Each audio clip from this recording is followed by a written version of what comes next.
الله oo igu billahi oo igu tollahi oo labada aabahay dhalay iyo shanta hooyada dhashay todobada ila dhalatay Allah iga qaada gablana Allah idiga ah ninkaasi inuusan cid kala ahayn aniga waay dhaarta uu dhaaranaya hamoodin inuu dhiig galay ama kiis loo haysto oo maxkamad taagan yahay waa dhaar ah qoorsi diimeed waxa uu ku dhaaranaya walaalkaasi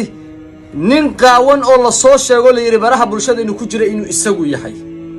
wuxuu ku dhaaranaya xoolo kay waxaygu yare waxaygu waaweyn ida lam tastahi fasna' ma shi'ta bi nabiga alayhi salatu wassalam hadaydan xishoonaynin wa allaaliya waxa rabtaan sameeya luqanka la soo hadlay maalintii hore waa hadalladeena mana soo sawaraya mana soo dhigaya laakiin waxaan arrinkan u arkaa inaad yaani caan ka dhigaysaan in rag isu soo duuba oo wax caadi oo ceebo xumaana ba aysan agtina ka ahayn waa ceebaysan tihiin shalayna waa arkay adigoo la ciyaalkaygu haday arkaan aabahood ma waxan weyn buu haayo waxana war ma maxay ku dhacay walaalayaal